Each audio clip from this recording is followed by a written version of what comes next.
ശ്രീമദ് ഭഗവത്ഗീത അധ്യായ 6 ധ്യാനയോഗ ശ്ലോക 36 असंशयदात्मना योगो दुष्प्राप इति मे मतिः वश्यात्मना तु यतता शक्यो अवाप्तुमुपायतः। जिनका मन निरंकुश है उनके लिए योग करना कठिन है, लेकिन जिन्होंने मन को नियंत्रित करना सीख लिया है और जो समुचित ढंग से निष्ठापूर्वक प्रयास करते हैं वे योग में पूर्णता प्राप्त कर सकते हैं। यह मेरा मत है। परम पुरुषोत्तम भगवान श्री कृष्ण मन को नियंत्रित करने और योग में सफलता के बीच की कड़ी को स्पष्ट करते हैं। वह कहते हैं कि जिन्होंने अभ्यास और वैराग्य द्वारा मन पर अंकुश लगाना नहीं सीखा उन्हें योग का अभ्यास करना कठिन लगता है, लेकिन जो समुचित उपायों को अपनाते हुए निरंतर प्रयास द्वारा मन को अपने वश में कर लेते हैं वे योग में सफलता प्राप्त कर सकते हैं। इसकी उपयुक्त प्रक्रिया का वर्णन 10वें श्लोक से 32वें श्लोक तक पहले ही किया जा चुका है, जिसमें इंद्रियों का दमन करना, सभी कामनाओं का त्याग करना, मन को केवल भगवान पर केंद्रित करना, अविचलित मन से भगवान का चिंतन करना और सभी को समान दृष्टि से देखना आदि सम्मिलित है। इस कथन से अर्जुन के मन में उस साधक के संबंध में यह शंका उत्पन्न होती है जो अपने मन को नियंत्रित करने में असमर्थ है और इसलिए वह अब आगे इस संबंध में श्री कृष्ण से प्रश्न करता है। श्लोक 37 अर्जुन उवाच अयतिः श्रद्धयोपेतो योगाचलितमानसः अप्राप्य योगसंसिद्धिं कां गतिं कृष्ण गच्छति। अर्जुन ने कहा, हे कृष्ण, योग में असफल उस योगी का भाग्य क्या होता है जो श्रद्धा के साथ इस पद पर चलना प्रारंभ तो करता है, किंतु जो अस्थिर मन के कारण भरपूर प्रयत्न नहीं करता और इस जीवन में योग के लक्ष्य तक पहुंचने में असमर्थ रहता है। भगवदानुभूति की यात्रा श्रद्धा के साथ आरंभ होती है। कई आत्मनिष्ठ आत्माएं अपने पूर्व जन्म के संस्कारों से या संतों की संगति आदि गुणों या संसार में अस्थिरताओं के कारण धार्मिक ग्रंथों में अपनी श्रद्धा विकसित करती है। इस यात्रा को प्रारंभ करने के लिए अपेक्षित श्रद्धा उत्पन्न करने के कई कारण हो सकते हैं, किंतु यदि ऐसे साधक आवश्यक प्रयास नहीं करते और अयतिह अर्थात आलसी बन जाते हैं तब उनका मन बेचैन रहता है। ऐसे साधक अपने जीवन में इस यात्रा को पूर्ण करने में असमर्थ रहते हैं। अर्जुन ऐसे साधकों का भाग्य जानना चाहता है। श्लोक 38 कच्चिन्नो भयविभ्रष्टः छिन्नाभ्रमिव नश्यति अप्रतिष्ठो महाबाहो विमूढो ब्रह्मणः पथि।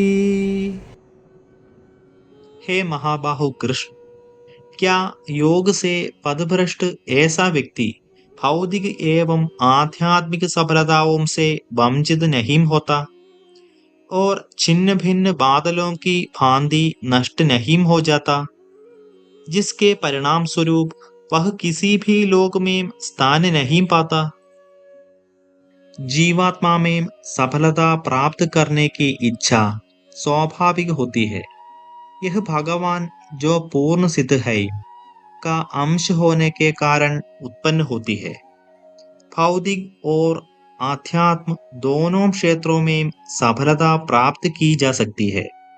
वे जो संसार को सुखों का साधन मानते हैं, वे भौतिक उन्नति के लिए प्रयास करते हैं, और जो वास्तविक निधि के रूप में आध्यात्मिक संपदा को प्राप्त करना अपना सौभाग्य समझते हैं, और वे इसके लिए भौतिक उन्नति के कार्यों को अस्वीकार कर देते हैं। किंतु यदि ऐसे साधक अपने प्रयास में असफल होते हैं, तब वे न तो आध्यात्मिक और न ही सांसारिक संपदा को प्राप्त कर सकते हैं।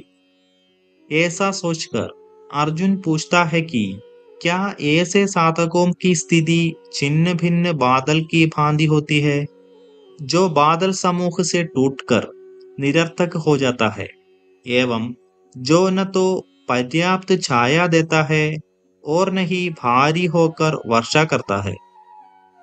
वह केवल वायु में उड़ जाता है और अस्तित्वहीन होकर आकाश में विनष्ट हो जाता है।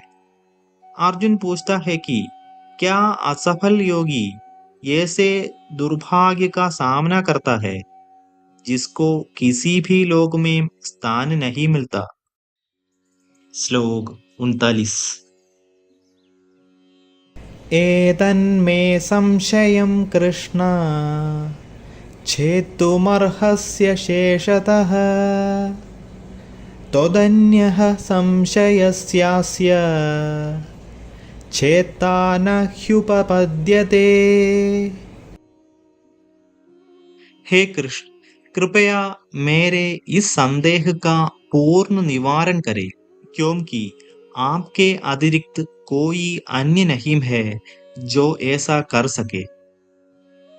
अज्ञान के कारण ही संदेह उत्पन्न होते हैं, और इन संदेहों का निवारण करने के लिए शास्त्रों का सैद्धांतिक ज्ञान रखने वाले विद्वानों का ज्ञान ही पर्याप्त नहीं होता, क्योंकि शास्त्रों में कई विरोधाभासी विचार सम्मिलित होते हैं, जिनका समाधान केवल अनुभव द्वारा ही हो सकता है।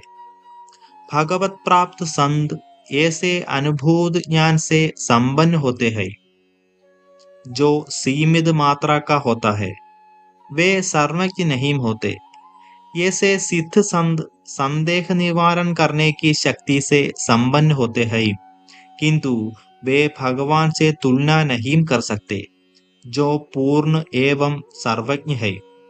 केवल भगवान ही सर्वज्ञ और सर्वशक्तिमान है, और इसलिए वे उसी प्रकाश से अज्ञानता को दूर करने में परम समर्थ है, जिस प्रकार सूर्य अंधकार को मिटाने में पूर्णतः समर्थ होता है। श्लोक 40। श्रीभगवानुवाच पार्थ नैवेह नामुत्र विनाशस्तस्य विद्यते न हि कल्याणकृत् कच्चिद् दुर्गतिं तात गच्छति। परमेश्वर श्री कृष्ण ने कहा, हे प्रथापुत्र, आध्यात्मिक पद का अनुसरण करने वाले योगी का न तो इस लोक में और न ही परलोक में विनाश होता है। मेरे प्रिय मित्र, भगवत प्राप्ति के मार्ग पर चलने वाले को बुराई पराजित नहीं कर सकती। तात शब्द एक संदेहपूर्ण शब्द है, जिसका साहित्यिक अर्थ पुत्र है। अर्जुन को तात शब्द से संबोधित कर श्री कृष्ण उसके प्रति अपना स्नेह प्रदर्शित करते हैं।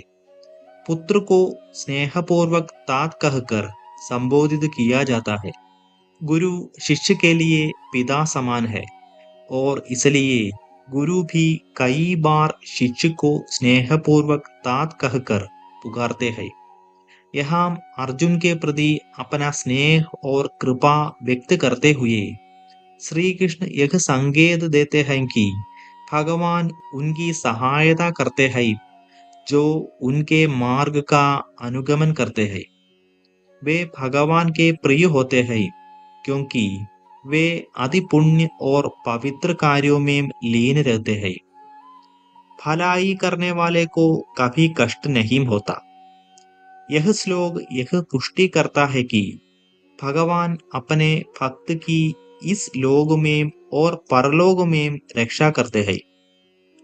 यह उद्घोषणा सभी आध्यात्मवाद के साधकों के लिए आश्वासन है। आगे हम विस्तार से चर्चा करेंगे।